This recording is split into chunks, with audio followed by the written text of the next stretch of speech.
Thank you so much, everybody, for joining us today for our industry update. We're so glad to have you. I will begin, as always, with a quick review of our upcoming updates so you can save the dates. So next month, September 1st, we're going to have Scott Peterson back on. He's the legal counsel for the Colorado Association of Realtors. He's super fun. He and Damien put on a great show, so please join us for that one. October 6th, Mike Simonson, who is the CEO of Altos Research. They're an incredible market data research company that tracks every home sale in the entire United States and provides that information to brokers. He is going to be on and giving us an update of trends and what he's seeing in the market. So definitely don't miss that one.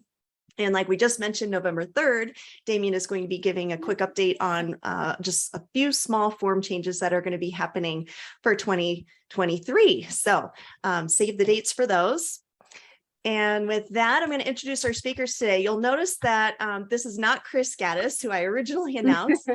Chris was called out of town and is on a plane at the moment. So, but even smarter and prettier are my replacement guests here, Kristen Hawker and Nicole Peterson. So thank you so much to them for taking time out to share some great information with you all today. Kristen is our Vice President of Compliance. She has an escrow background. Her entire career. She's been with Heritage for almost 30 years and started off as an escrow officer, and then soon thereafter went into admin and has held various roles such as training roles, auditing, compliance, things like that. So super fun, as she likes to say. And Nicole Peterson is a 20-year veteran of the industry. She's currently our Highlands Ranch branch manager, but as we were kind of chatting about before we kick things off, she is going to be heading over to our DTC office to become our manager there as our DTC branch manager, stepped into a regional VP role with the company. So exciting changes there. And so really excited to have them on and talk about escrow challenges and escrow issues and things that brokers should be aware of. These are the topics that we've put together for today. There are obviously thousands of things related to escrow that we could talk about. But if you have questions or other topics you want to bring up at the end of our discussion, please do. We want to answer all your questions. But to start off, we'll be talking about protecting your buyers and sellers. Sensitive personal information is, they're providing that to us at the beginning of a transaction. Association documents and best practices with that. The post-closing occupancy agreements and deposits, earnest money releases, earnest money disputes, changes in well permitting procedures that just happened, and remote online notarization when that works, when it doesn't work, powers of attorney, and 40-year seller agreements. That's a special topic that Damien wanted to mention today. So with that, we're just going to go ahead and kick things off. I'll turn everything over to Kristen and Nicole, and let's just get our conversation started. Perfect. Thank you guys for joining us today. I'm going to kind of start with the collecting of data when we get a transaction opened. So through the years, things have kind of changed, and right now privacy obviously is a huge importance to everybody in keeping your clients' information private. A lot of you used to collect data years ago and send it off to us or call us with that information, and keeping you out of being the middleman is important for you guys legally as well. So we really ask that when a transaction is open, we get both an email and a cell number, because over the years we've perfected a way that we can collect that information more secure. Instead of even sending it through secure emails, we now have a secure portal. It's called Start in Here. It allows us to send the portal link directly to your seller via email. With that, having the cell number allows them to get a secondary authentication code sent to their phone that they can make sure and use to validate that it is them going into that portal system. So similar to what you would do through your banking or credit card systems. That portal is kind of a one-stop shop for us to get all the information. I know it might feel like a lot of information to sellers or buyers sometimes, but instead of having to reach out to them multiple times to continue to get stuff if something comes up, it allows us to get all that information up front, their names, verification of any issues they might have with closing, whether it's needing a translator, a power of attorney, collecting seller's payoff information, the last four of the social in case we need to clear anything that comes up on title.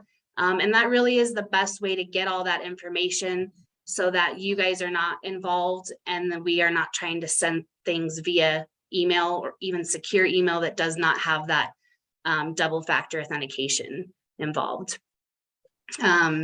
So really it's important that we get both sell and emails up front directed to us for both buyers and sellers side, so we can make sure to get all that stuff secure.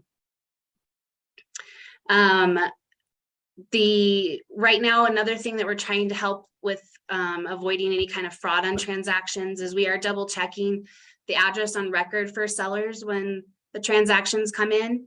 We'll verify what address is on county records for that seller, and we'll send them a notification making sure that that seller, if those addresses don't match up, understand that that property is being sold, so we don't have somebody stepping in knowing that a property maybe is vacant out here or has an out-of-state owner that may not be aware of what's going on with the property. We're sending out that notification as well. So again, another reason that we need to have that direct contact with your clients. And Nicole, do you want to tell them about the scams that were going on with that? I don't know if every broker knows about the vacant land scams that happened, that a lot of people got burned. So yeah, so I mean, it is kind of like I was saying, if vacant land or even vacant properties, we've got out-of-state owners, they're not physically here, nor is there, you know, maybe a neighbor watching it in a vacant lot, so to speak. And people portraying to be that owner and being that seller and listing the property and going forward with trying to sell that property without the actual owners being aware of what is going on. yeah, and there's been a couple that actually closed where the buyers, and you can see where that just gets really nasty real fast. Vacant land, they close on the property, buyer starts building a house, and then all of a sudden finds out that they didn't actually buy the property they thought they bought, and now the insurance doesn't cover all that they're out on that deal. So it's good that you guys have some protections in there to make sure that those vacant land properties are actually being sold by the actual sellers instead of some fraudster. Yeah. The other way for us to use that portal is also wiring instructions for everybody on a buyer side. You know, keep in mind, as Heritage's policy has always been, we don't email wiring instructions. We do try to do that verbally. I know it's more comfortable for a lot of buyers to kind of have those wire instructions in front of them or something that's paper formatted to be able to provide to their bank at times. So keep in mind that portal also is another way for us to be able to provide that information with inside a secure portal versus sending that via email where it could be altered. Okay. The next thing I was going to talk about is HOA CIC documents. So this year they did add the SAA, which is the Special Agency Agreement form, to CTM. That is a form that we use for anybody who's not too familiar with the process. At Heritage here, we use a third-party company called Association Online. They're able to provide all of the CAC documents and package them and send them out to all the parties on the transaction. The way that they can do that cost effectively is they are able to act as the seller and go into their HOA account, pull all of those documents and package them and send them out. Versus if we do not have that authorization form, we would have to provide those as a third party, and that could cost up to $400 or $500 depending on the HOA to gather those documents. So it's a time saver for your clients to not have to run around and find all of the documents, vet them, and figure out if they have exactly what the contract needs. So we provide that service at $60 that Association Online charges, but they do have to have that SAA form. So when we would go under contract, we would obviously get that form signed via DocuSign from your client. Then we would go through the process of ordering the documents from Association Online. They typically like a 4 to 5 day turnaround. And again, that's because they are vetting those documents and making sure that they have what is required for you guys per the contract. So the fact that it's been added to CTM is a great time saver so that your seller is not under the gun as soon as they go under contract to make sure they're getting that form to us quickly to make that deadline on your contract. The form asks for information such as their login information for the HOA. A lot of people aren't comfortable providing that. Again, it goes back to privacy. They are very good at the company at making sure that they're, protecting their information. They're not going in there and altering anything with the account. And they do suggest that after we deliver out the CHC documents, even just for their protection, that they go in and change that login information as well, if they can. If they don't have login information or do not remember, the biggest thing I can stress is just get the form signed, have them fill out as much information they know on it. Anything they do not know, just put NA or unknown at the time. The fact that we just have the form signed, even if it's not fully complete, it allows us to get that order in, get the process started, allows AO to start acting on their behalf, and AO can even go in and do a password reset or an account reset for them that will email them directly the instructions to reset up that account for them to get access. So it'll just speed things up a little bit. So there's not so much of a pressure for those deadlines. So I just want to jump in and reiterate on that one. Just the main point there is instead of waiting to submit the contract to buy and sell to the title company and then having us then initiate this form, that we're sending to sellers to try to get them to sign it. You can now have that form signed at time of listing. So when you're sending all your other listing paperwork over to your sellers, include that seller association authorization form in CTM, have them fill it out at a minimum signed, like Nicole said. And then when you send that order to the title company, the contract to buy sell, include that signed form, and then we can order association documents that day. And that way we've got time to get them out in time for that contract deadline instead of trying to track down signatures when we're chasing down a deadline. Honey, you have several questions on this actually. Oh. So I think why don't we go into that a little bit, and I think I can answer some of them. So I'll start with Mark. With one of them is, what is the form called? Should the listing agent prepare this? And so first of all, it's called the Seller Association Authorization Form. That's why SAA for short, but Seller Association Authorization Form. And what I recommend is it doesn't matter who's going to pull the HOA documents. If the seller wants to do it themselves, they're certainly welcome to do so. This is just a process that Heritage has to make it easier for the sellers if they don't know where to start and they don't know what their association is or how to log in, or they just don't have the time or the energy to go get these documents. Present that to the seller at the time of the listing contract. Talk about your options. You can pull them yourself, or we can ask the HOA if they can pull them for you. I'm laughing because that's probably not going to work out so well, because they're, as Bruce points out, sometimes uncooperative.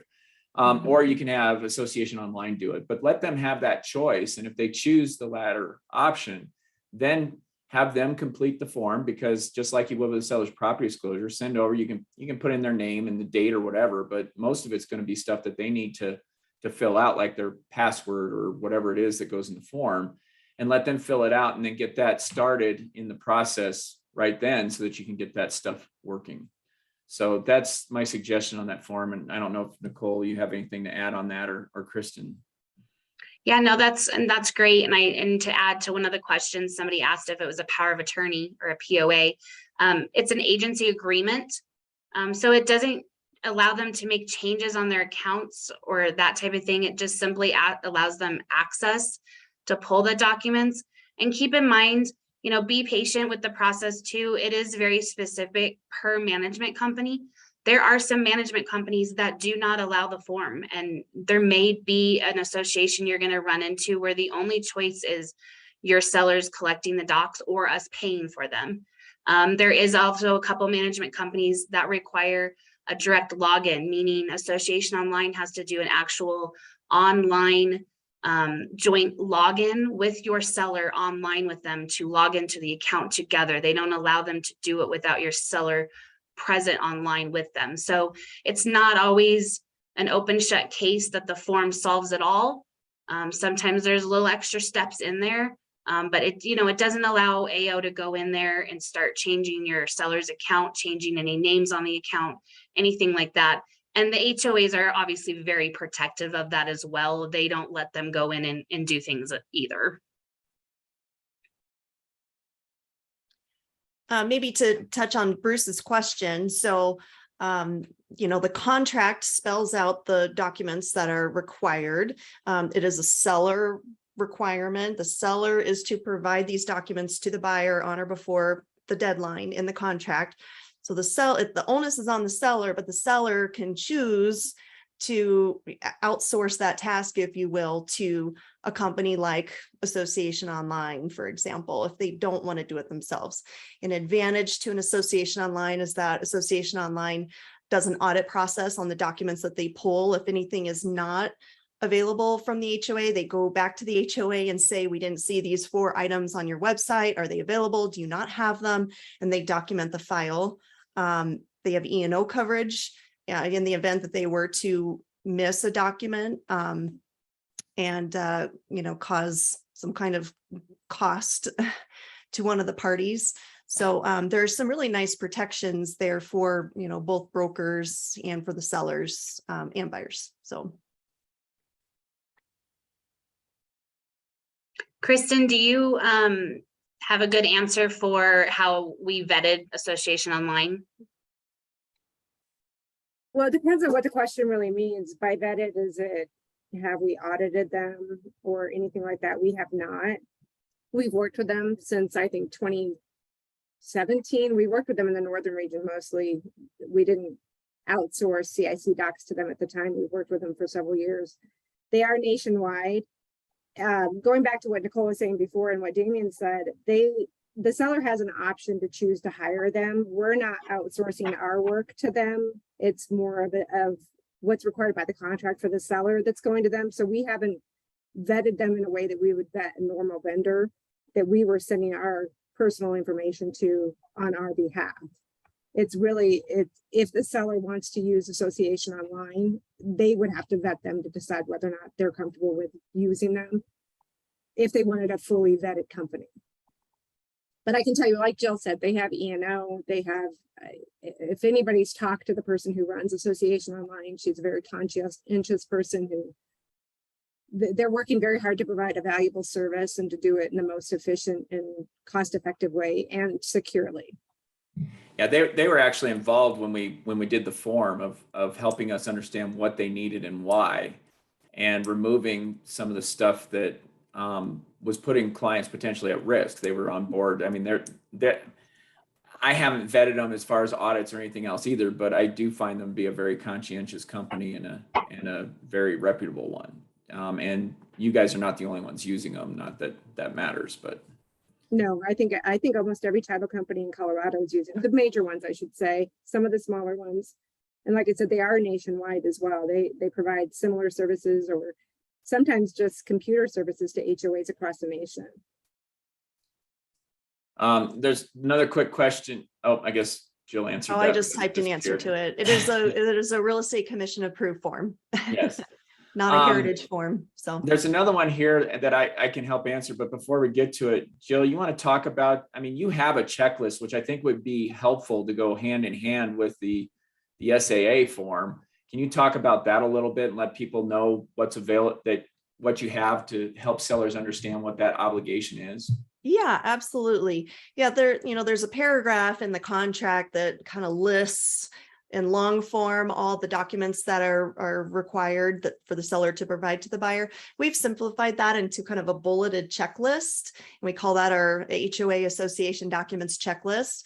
When I send out the recording of today's session, I'll include that checklist as well. So that is something that maybe in your listing appointments, you can show a seller, here's a checklist of all the documents that you have to make sure you provide to the buyer if you want to do it yourself, or you could have Association Online do it or whatever. So I'll make sure you all have that. It's a nice little cheat sheet. And then we have the last question on this, and then we'll we'll move on and then we'll get to Craig's here in a minute, but it says, can you discuss common interest communities and non-common interest involuntary HOAs? What is the seller required to provide in a non-common interest community buyer, if anything? So I'm assuming that means if it's voluntary, what do you have to provide? And I'll tell you that I provide everything the same, because if you don't provide all the information, you're asking for trouble. So I just tell the seller, get everything as if it's not a voluntary HOA. What's amazing is sometimes people think they're voluntary HOAs, and it just means that they're not active, but they're actually not a voluntary HOA. They're actually required. So I would not make a distinction between those two and tell the seller, just provide the information. And I agree with that too. We have agents ask the same thing. And I mean, I kind of explained to them, the difference with the true voluntary HOAs or maybe a metro district is they're not necessarily required to have all of those documents, but it doesn't hurt to supply what they do have available. Yeah, absolutely. I agree. Actually, I guess we'll ask this one first. It's probably more for you, Kristen. Craig says, I have a question. Every time I submit a Colorado CTM contract to the mortgage company, the underwriters are always looking for proof of the signatures. I usually follow up by saying this is the way purchase contracts are signed in Colorado. Do you have a better answer that I can share, or proof of the signature or official signature? Can you expand a better answer from a title company? We don't use CTM for signatures, so I don't know how exactly they track signatures on their end, but I know we use DocuSign currently, and we have an audit or a tracking mechanism that shows IP addresses and things like that to prove who signed what, who it was sent to, the email addresses that were used, and things like that are considered official signatures. So I think that where I would direct the question really is to CTM and ask them, what can they provide to show that it's an audited signature, that they can locate the IP address from where it was signed and things like that to prove that they are in fact who signed the contract. And somebody made a comment, CTM has a feature you can click to get date and time for all signatures in every document. So essentially the same thing. So there we go. Perfect. Okay, I'll let you guys move on. Sorry. Okay. Next thing we wanted to talk about a little bit from the title perspective is the post-occupancy agreements. Prior to this, I think it's this year, I can't remember when it started, but we as the title company used to be an option in that post-occupancy agreement for holding the security deposit. That was removed off of the post-occupancy agreement. It was also something that as a title company, we chose to take ourselves out of the middle of, because it really is an agreement between your buyer and your seller. It becomes basically a lease agreement for rental of the property, and they really need to be handling those funds between each other without us being involved. Because if they do have legal action that they need to have taken place due to that rental agreement, the buyers should really be the ones in possession of those funds. So that is why we're not holding those funds, and it's no longer an option on the form. We are seeing sometimes agents still putting in the additional provisions of the post-occupancy that the title company will still hold them. We really can't, and it's in the best interest for your clients to not have us be holding those funds. And then along with that, some of the things we've also been hearing is a lot of advice on whether or not to cash the security deposits. We actually had a post-occupancy I was reading today, and in the additional provisions, they had put that the seller would provide the buyer a personal check and the buyer was to not cash the check. So we just kind of wanted to talk about some of the ideas for you guys on that concept. I think you're all trying to make it easier for your clients so that when people are moving in and moving out, they're not having to track people down to release funds or get money back, but also that liability of what happens if those funds are not cashed. And then I'm going to let Damien kind of talk about that part of it. Well, I will, I may have had some input on the title companies being removed as an option from the post-closing occupancy agreement. So I can tell you what the concept was behind that, is that the problem with a title company holding a security deposit is that they're holding it in their minds on behalf of both a buyer and a seller, in this case, a landlord and a tenant.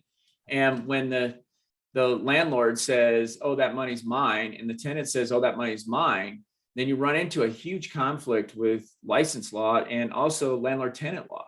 Because now you've got the title company that says, well, you're both demanding it, so we're just going to freeze it because we don't know what to do with it.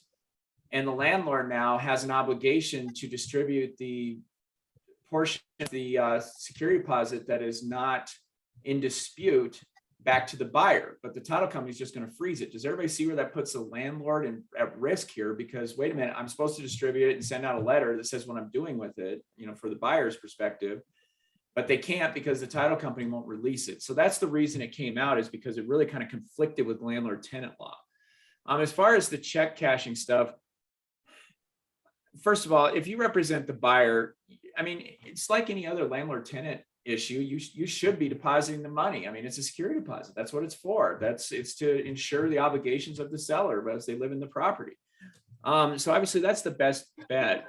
And I know that people like to say, oh, we're going to give you a check and then don't cash it. And then when we leave, we'll get the check back. And we've seen a lot of issues here because sometimes sellers will put stop payments on checks and be like, well, I don't want to pay them anything, so I'll put a stop payment on it and I'll leave.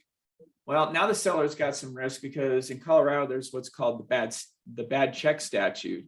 And what it says is, hey, seller, if you wrote a check and tendered it, and then you put a stop payment on it wrongfully, then you could owe triple damages to the buyer because you stopped the payment on the check. So that doesn't even get into the question of damages at that point. So that creates liability for sellers that I don't think they know that they have. Additionally, though, the buyer, moves into the property and says, wait a minute, they trashed this place. I need to keep their security deposit. And so they go to deposit the security deposit and the sellers put a stop payment on it. Well, now the buyer's got to go to court and potentially hire a lawyer and go sue the seller and fine the seller to sue them. So it creates a lot of problems when we have these things about, oh, we're not going to cash the check.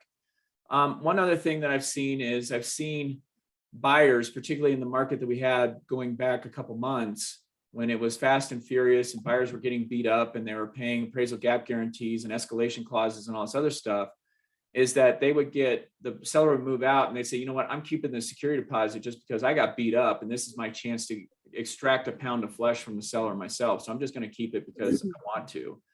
And that creates a whole nother host of issues because now the seller has a claim against the buyer for triple damages for wrongfully withholding the security deposit. So when you're dealing with these post-closing occupancy agreements, understand that, you start playing games with, oh, don't cash the check and, oh, we're going to put a stop payment or, oh, we're just going to keep the money, that your clients are taking some substantial risks under the laws. And a lot of times it's triple damages that are at stake. So that's my suggestion on it. But anyways, I'll turn it back, but yes, you don't want the title company holding them. Ultimately, that's the other thing. So, Correct. And we'll refuse. We'll push back and say we can't hold it for all of the reasons that Damien just mentioned. We can't hold it. No, it's a terrible idea because then then the title company has to interplead it to a court of competent jurisdiction, and then the money's all gone. It's a terrible idea. That's why it was pulled out. There was a question, would it be best to have a cashier's check for the buyer at closing for that post-closing? I don't mind a cashier's check. I think that it's good funds. You have a better chance of the buyer having the money. So if you can get the seller to agree to do that, then absolutely. But a lot of times they're not going to do that. And so the protection for the buyer is if they go to cash the check and it turns out that the money's not there, is they can go, hey, seller, replace the check or I'm going to come after you for triple damages. That's the protection. And a quick note on the cashier's check too, it's a little more difficult to replace if it's lost. So that might cause some extra steps as well.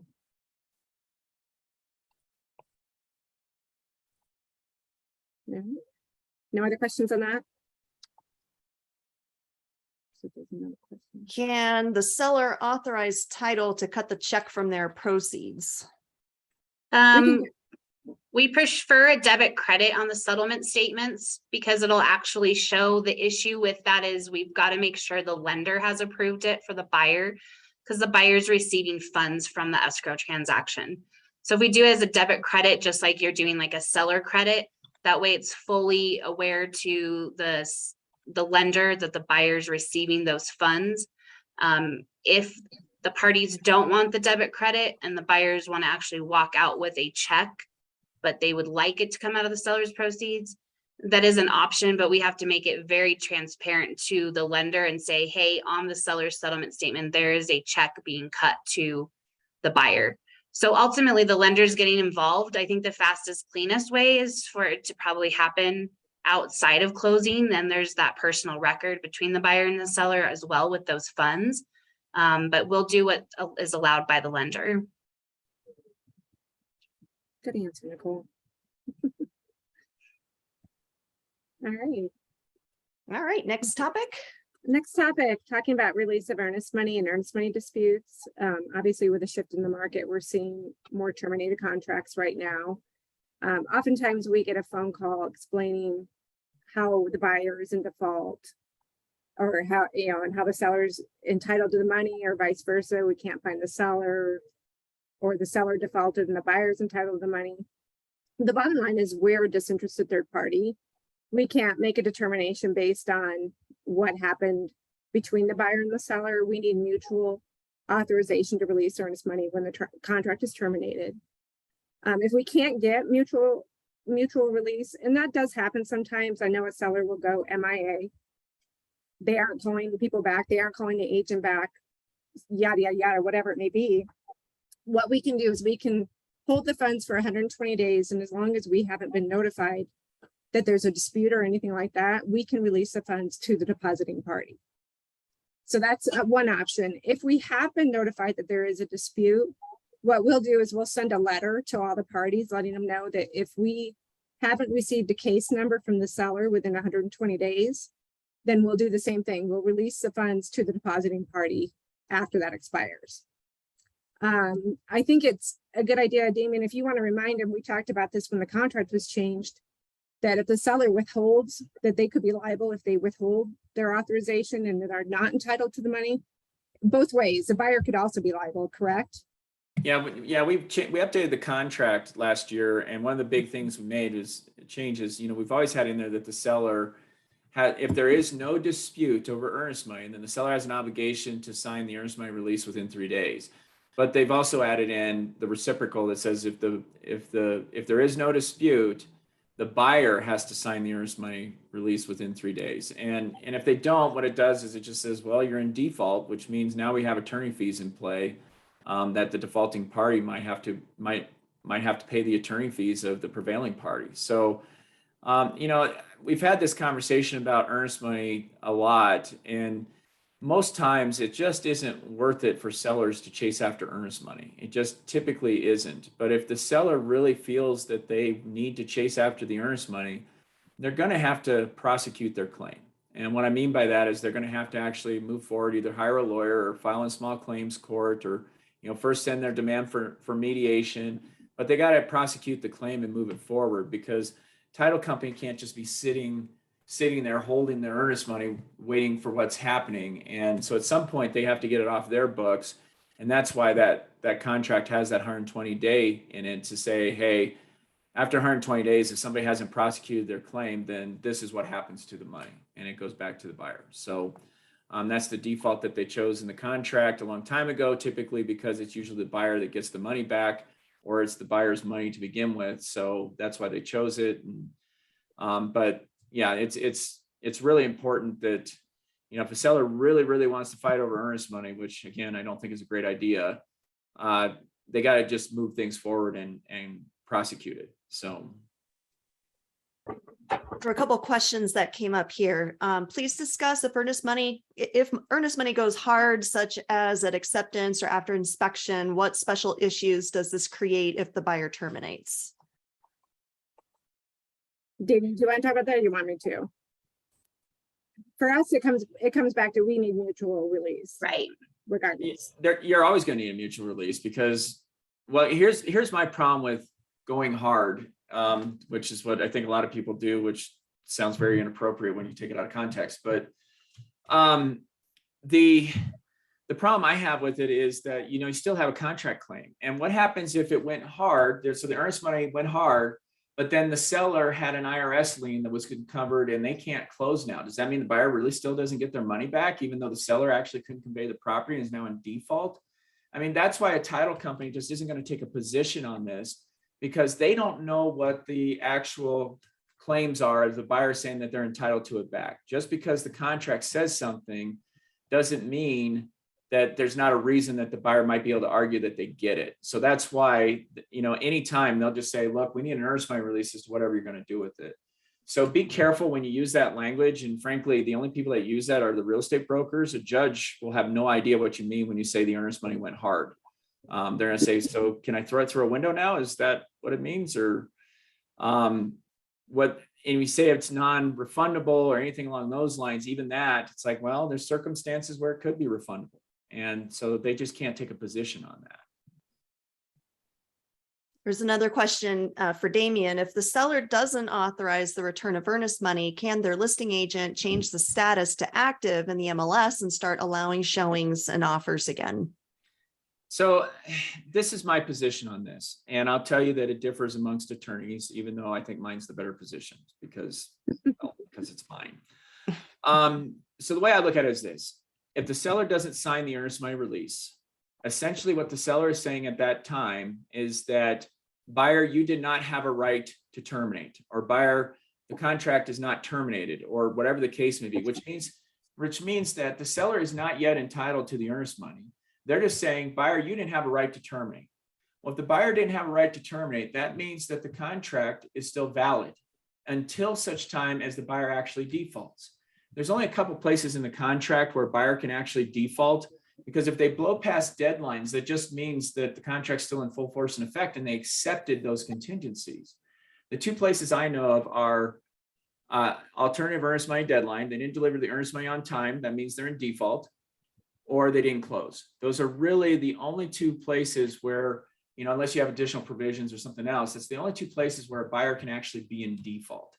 And so when a seller is presented with an earnest money release after a notice to terminate or the contract automatically terminated and decides not to sign it, what I think they're saying, or what that says to me, is that they're saying, nope, we're not terminated, that this is still a valid contract or we're still moving forward. If that's the case, how can they put it as active and how can they accept another contract? Because it's still valid.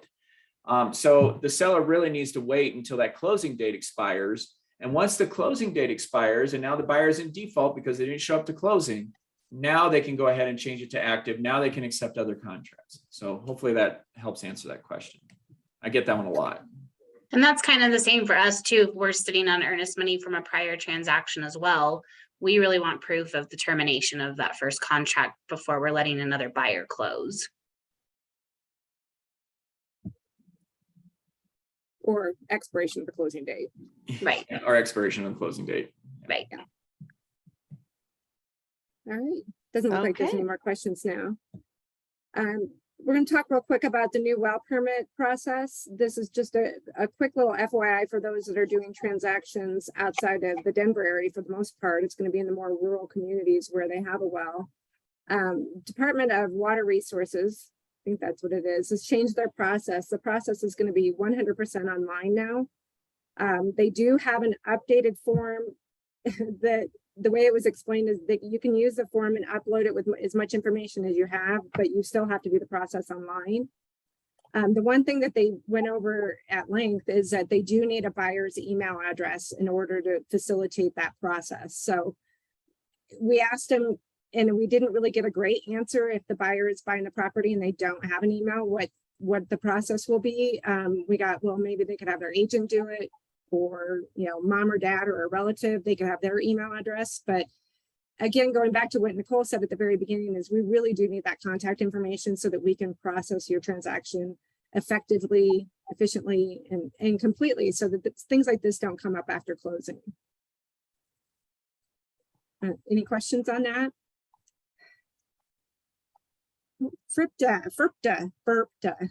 I always say it the wrong way. Bless you. This comes up a lot. It is in the contract now. It's on the buyer side, though, for the buyer to answer the question of whether or not the seller is foreign. So I know that this still comes up a lot, either through processing the transaction or at the time of closing. Hopefully it comes up before that. Hopefully the questions that we're asking when we send out our digital opening packages are asking enough questions to flesh out whether or not FRPTA needs to be addressed on a transaction. But I can tell you, we can't give advice as to whether or not FRPTA applies, how much you owe, things like that. but we do have some experts that, for the people that have used them, they've done a great job. They are FRIPTA experts that we can refer you to. They'll help do the forms. They'll help assess whether or not you have to withhold for FRIPTA. Because I can tell you, a lot of people are under the impression that if you can't sign our certification, which is the most standard question, you know, are you a foreign citizen, or do you have a green card kind of question? If you can't answer that, that doesn't necessarily mean that you have to withhold for FRIPTA. There are other exceptions, and we don't know what all those are, and we can't advise on those. So if you do have a situation where you have a seller and you're just not sure, we're happy to share those experts so that they can work that out with them prior to closing. And from what I've seen so far, they really are not expensive. It's a small price to pay to make sure that that's done properly and it doesn't delay closing. We've actually had people show up at closing and sit down and say, I can't sign this form. And it blew up the closing sitting right there, because FRIPTA, and a lot of people don't know this, is actually the buyer's responsibility. So if the seller is saying that they can't sign, saying that they're not a non-foreign citizen, then it's actually the buyer's responsibility to withhold FRIPTA tax. So that'll blow up your closing very quickly if it's not addressed properly. And like Kristen said, there are a lot of exceptions that make you not have to pay the tax. But again, that falls into the buyer's choice. So keep in mind, even if the sellers meet with a tax attorney and they're advised that this is the reason that gives you the exception, the buyer's got to agree to that exception. You could still have a buyer that says, no, I want the withholding still done. So be prepared to be able to explain to that buyer, you know, what that exception is, to try to allow them to waive that, because it really is going to be the buyer's choice.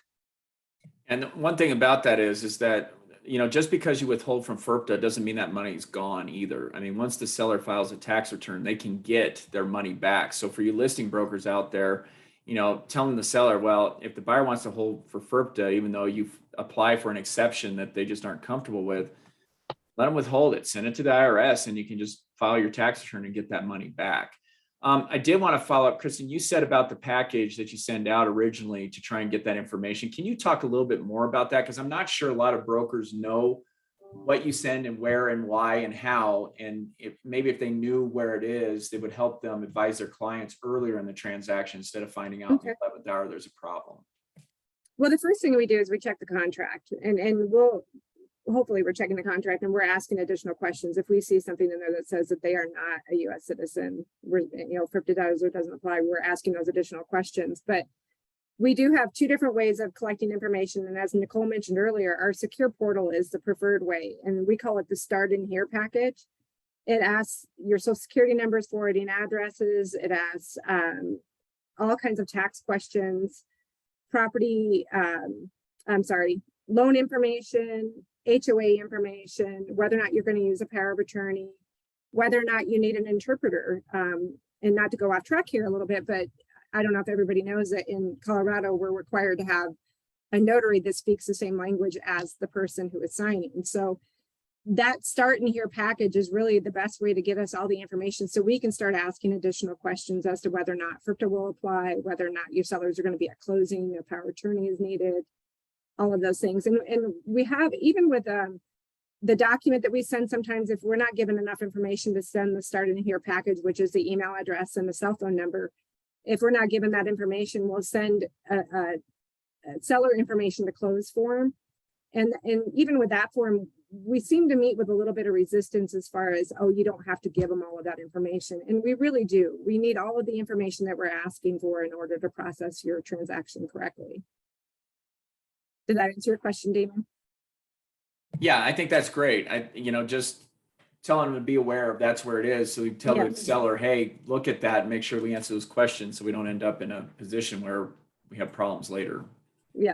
And we should be sending that. It's usually, correct me if I'm wrong, Nicole, I think it's a few days within the time we get the commitment. Yeah. We like to wait until we get the commitment so that we're aware of, if they send it back and they say they don't have any loans, which happens sometimes, and then we get a commitment that shows 3 deeds of trust, and we're aware, like, hey, that's not actually right. We're going to need a little bit more information. And speaking of notaries, if there's no questions were there any questions on that? If there's no questions on FRPTA, moving into remote online notaries, that's been a big hot topic ever since COVID started. didn't go as smoothly as I think we all hoped it would. A lot of lenders aren't 100% on board with RON notaries. We tend to get the question on the buyer side when there's a last minute scramble because a buyer's out of town or out of the country, can they sign RON? And just to address that real quickly, we can do it if your lender will allow it. Most lenders will not allow a 100% RON transaction. They have to have a digital vault or a digital note that basically has a tracking on it of when you signed, again, going back to the IP addresses and things like that, to prove to whoever they're selling it to on the secondary market that it was validly signed by a legitimate borrower. But as far as the seller is concerned, we use RON quite frequently. We use it most often, power of attorneys, deeds. We can do it last minute if we have to. We prefer to have as much time as possible for RON, because we have to actually schedule with a notary. You have to have a computer, you have to have a screen, just like we're doing today. It has to have voice, and you have to be able to answer certain questions that it's very similar. If people have done TurboTax, it's very similar to that, your identity verification. So if you have your credit report locked because you've had fraud or anything like that, you won't be able to do a RON notarization. If you are in a country that there are current US sanctions, we can't do a RON notarization. So it can happen last minute. We prefer to have as much time as possible, like we do with anything. 2-3 days at a minimum if it's out of the country. If it's in country, we can usually work with our digital services provider and arrange a mobile notary or a RON notary, excuse me. Did I miss anything on that? No, but someone's got a tax question. I'll address that really quick. Okay. We take, so prior year taxes, your taxes for the calendar year immediately preceding closing, that's going to be the amount of taxes that show up on the tax certificate. So for example, it's going to be what was billed for on the last tax certificate for 2021 taxes. The 2022 taxes won't be due till 2023. So we therefore go onto the county website, see what the current assessed value is, times the mill levy, which is going to be that tax rate. And then we use that amount, which is your most recent assessed value, your mill levy option. There's going to be times where those are going to be the same because every other year is an assessment year. They should have been the same this year, but all the counties did a little discount this year. So right now, your most recent assessed is slightly lower than your prior year. I think there was another question along those lines, Nicole, about prorations and how you do those as well. For the taxes? I think they were talking prorations in general. So my guess is, well, what else would be prorated? Probably. So your taxes, your HOA, I'm not sure what the specific question is on that, but anything prorated, your buyer is going to always be responsible for the day of closing. So that's when they're going to start. So for example, property taxes, your buyer gets a credit from the first of the year till the day before closing. They won't be credited the day of closing because they're responsible for that day. Same thing for HOA, the buyer would get charged as of today if they're closing today to the end of the month and so forth. That's usually the most common question. Nicole, did you want to talk about power of attorneys or did you want me to? It doesn't matter, I can. Power of attorneys, we always need as much upfront notice as possible with power of attorneys, especially if they're power of attorneys that are done by the family or an outside attorney. We prepare power of attorneys, but they are property specific. So we just need to make sure we're getting with that seller or buyer and getting a notary to them before closing, getting that signed and notarized. If it's a buyer, we also need to make sure that the lender has, again, approved use of power of attorney. There are certain situations, certain types of loans, sometimes VA loans that don't allow power of attorneys. So we just want to make sure that the lender's in the loop and making sure they have a chance to review that as well. If it's a family power of attorney, we have to make sure that it addresses use for real estate transactions, addresses being able to convey property, addresses being able to take out a loan if it is on the buyer's side. And we just, for the protection of all parties too, we want to make sure that there isn't fraud going on with that type of thing as well, and making sure there's maybe not like an elderly person that's being taken advantage of. So us being able to have all the information up front to say, this is the situation, this is why the party cannot be here. This is the power of attorney we need reviewed or one that we need prepared. It gives us time to make sure everything's on the up and up with the situation too, instead of somebody walking into the closing table and saying, hey, George can't make it today. Here's his power of attorney. Because we just had that happen last week, actually. Yeah, power of attorneys is a big deal because I see regularly estate attorneys that prepare these power of attorneys and they don't put in enough about selling of property, and it's like 5, 6 years old and all this other stuff. The title company is like, wait a minute, we have no way of verifying anything in here as to whether or not this general power of attorney was supposed to be for this specific property. So my suggestion is always, if you need a power of attorney for a real estate transaction, I would go to the title company first and get them to give you their form and have that prepared and put together if you can. Now, sometimes that's impossible because the principal is out of country or something's happened to them that they're incapacitated or whatever, and you might have to work with what you have. But if you don't have to do that, use theirs because they'll be able to close on their form. That makes it so much easier.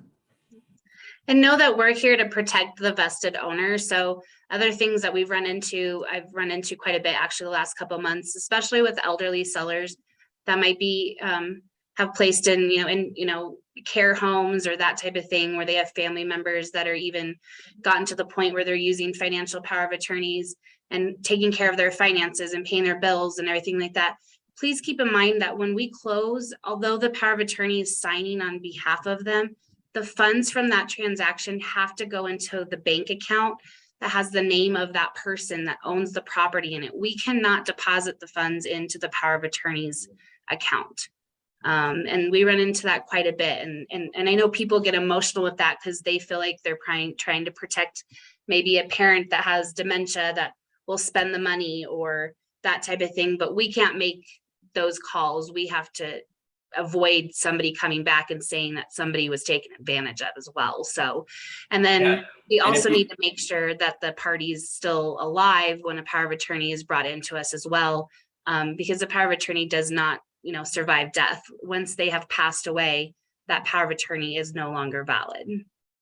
Yeah, and for you brokers out there that do deal with vulnerable people, and you might have a power of attorney that wants to protect the elderly, their parents or whoever it is, and they're afraid that they have dementia or whatever, as Nicole was saying, then it might be time to talk to them about the fact that maybe they need a conservatorship for their parent instead of a power of attorney. Because if you have a conservatorship, that changes everything. Now you can keep all their money in one place. You're in charge of everything. And while it takes some legal maneuvering or some legal paperwork to get it going and started, it may be completely appropriate and more protection for the vulnerable person than just having a power of attorney. So, all right. And I think the last topic we had, Damien, was your new favorite, the 40-year seller agreements. Yes, the 40-year seller agreements. And I brought this up with this topic because I know that title companies have seen it. I think Heritage has probably seen it. What we're seeing is we're seeing there's a brokerage firm that will remain nameless that is out. They're filing. What they're doing is they're saying, hey, seller, how would you like us to give you money? And so they'll go to the seller and they'll say, hey, we'll give you money. We'll give you $2,000, but then you have to sign this contract that says that you're obligated to list with us for the next 40 years. And if for some reason you list with somebody else, then you owe us a commission based on, I'm not going to use percentages, but they use percentages of the purchase price. And it's usually, if it's a $2,000 they give the seller, it's a $20,000 commission. That's usually how the breakdown works, is it's like 10% of what they're anticipating as a commission. And it runs for 40 years and it gets recorded against the property. And so the reason I want to point this out is for the buyer agents out there, because I've had this come up 3 or 4 times where, how the title company sends out title commitments and people promptly ignore them because they don't want to read that because it's all legal mumbo jumbo. They have to read it. You guys have to advise them to read it, because a buyer, what these things are doing is that they're being recorded against the property. And then if the seller breached their obligations under their agreement, they're actually pursuing the buyer for the fact that, hey, sorry, the seller didn't use us. So guess what? You're responsible for it, buyer, because it runs with the land. And that's what's scary to about it to me is that it actually is an encumbrance against the property that now the buyer could be responsible for. So for buyer brokers out there, make sure that you are telling your buyers to review their title commitments.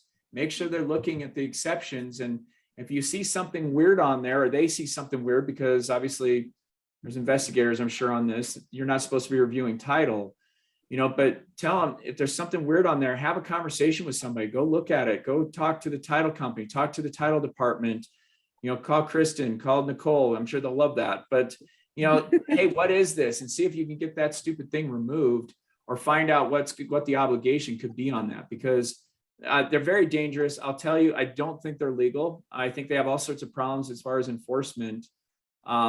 First of all, there's a memorandum that's filed to record it in the clerk and recorder's office, but it refers to wild documents, which I'm sure Kristen and Nicole are familiar with, which creates a problem there, because it's question, you're not supposed to do that in record titles, essentially the quick answer.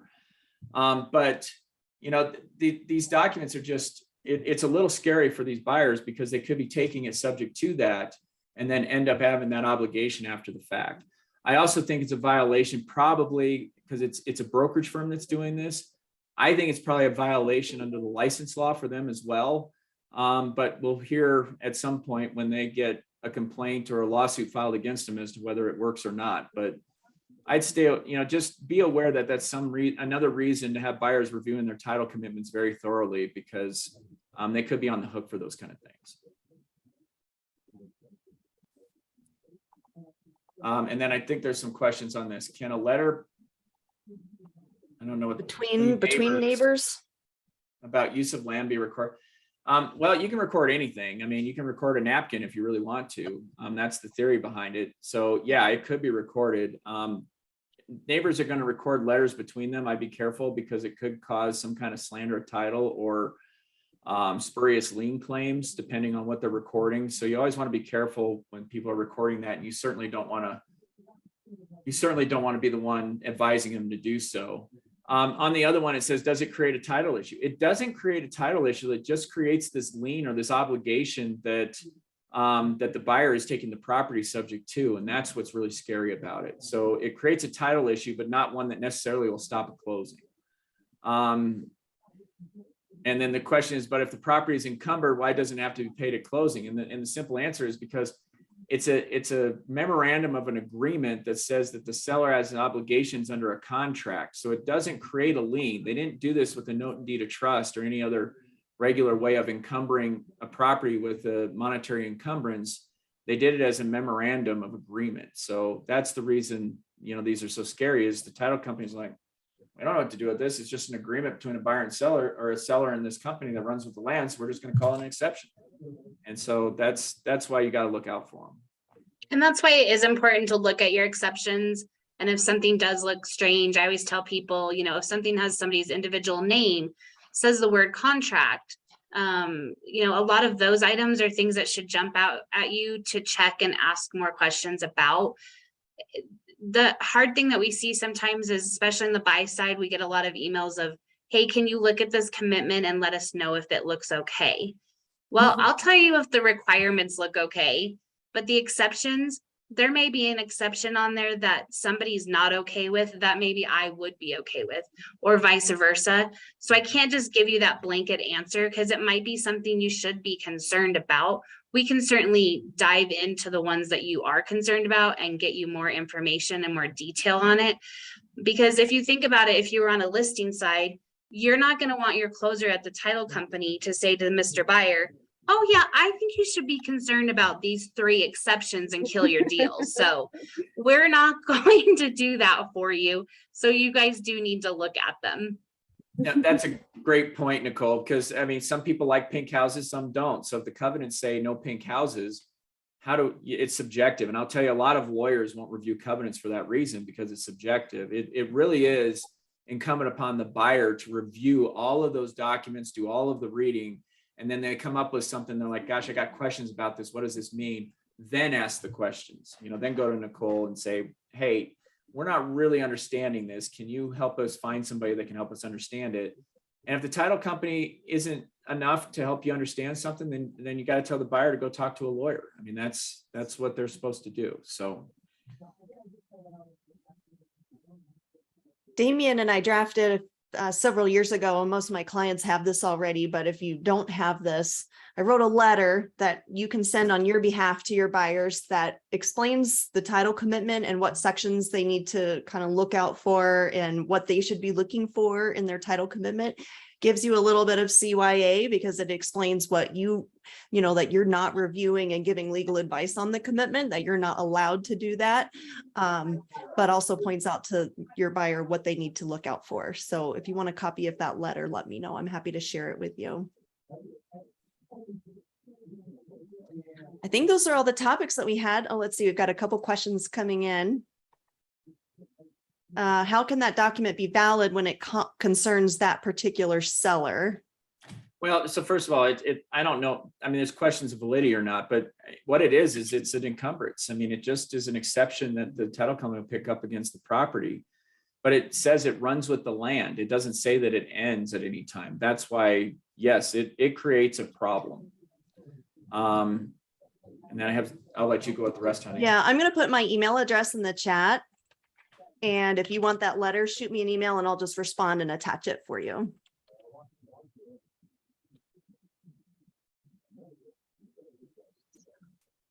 Okay, so it's in chat. Shoot me an email and I'll send that letter to you. Great. I can't Any get through other all the questions escrow because they all want your topics? letter. Yeah. All right. Yeah, maybe I'll just include that in my follow-up email as well. I'll just send it to all of you guys. Are there any other topics that we didn't touch on today that we can discuss for you guys? Was this helpful?